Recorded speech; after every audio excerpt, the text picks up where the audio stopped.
Yo les gros, me revoilà et cette fois-ci pour vous parler de Blue Lock et ce que c'est que l'œil du monstre.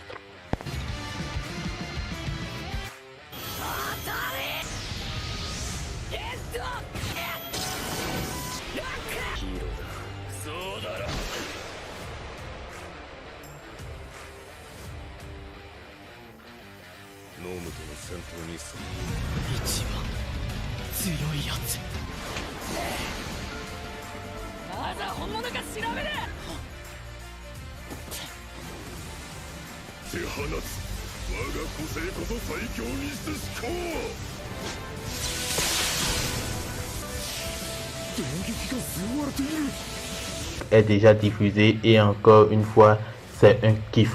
Je vous le conseille vivement car c'est sensationnel. Déjà que Blue Lock nous réserve des surprises et bah c'est des surprises à en couper le souffle. Dans cet épisode, Ego Jinpachi, celui qui a conçu ce programme d'entraînement très spécial, a jugé bon que Kira soit éliminé. Et ça, je suis sûr que vous ne vous y attendez pas, parce que moi non plus. Alors là, pas du tout. Je ne m'y attendais pas du tout. Je m'attendais plutôt à un retournement de situation dans laquelle quelqu'un d'autre que lui serait éliminé. Mais non, il s'est fait loser et donc quitte le programme d'entraînement. Notre Kira qui voulait nous montrer l'importance du jeu d'équipe n'a même pas réussi le test d'entrée au Blue Lock. Et c'est bien normal de le voir se mettre dans une colère noire, revendiquant sa supériorité,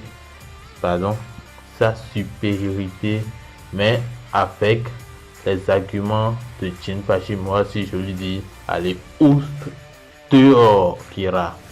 Moi je crois que Kira allait assister Izaki, mais c'est plutôt Bashira qui va assister notre Izaki tout au long du processus. Mais notons bien que le moment arrivera où chaque lien sera brisé par égoïsme et l'envie de chacun d'entre eux de devenir le meilleur. Bashira nous parle d'un monstre qui lui parle et qui l'incite à jouer perso. Rassurez-vous, c'est pas un véritable monstre, c'est juste un état d'être, rien de plus. Ce monstre auquel il fait allusion n'est rien d'autre que l'égoïsme. Quand leur ego prend le dessus sur eux, l'auteur nous le fait savoir par cette expression de leur regard. Oui, cette expression qu'on voit dans leurs yeux qui est très vide et que moi j'ai décidé d'appeler l'œil du monstre, ou si vous voulez l'œil de l'égoïsme.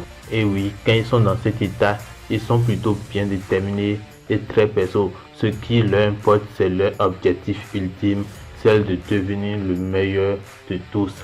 Izagi Yoichi se rend compte qu'il y a encore beaucoup de chemin à faire parce qu'il y a un écart assez grand entre lui et ses compagnons, tous déterminés à évoluer et à grimper les échelons. Parce que dans ce camp d'entraînement, c'est grimper les échelons qui est le plus important. En grimpant les échelons, tu as accès à de la bonne bouffe et au meilleur matériel pour t'entraîner. L'équipe Z dans laquelle Izagi et ses compagnons, ils sont tous à la ramasse. Ils sont dans l'équipe Z, la dernière équipe, donc les moins performants aux yeux de Jinpachi. Cet épisode est ouf et cet anime s'annonce très intéressant avec plein de suspense. Mais retenons bien que c'est pas bon d'être égoïste. Enfin, pas trop, mais il faut néanmoins se battre de toutes ses forces pour atteindre son objectif. Alors je t'invite à t'abonner et à laisser un petit commentaire sans oublier de liker et d'activer la petite cloche. À très bientôt.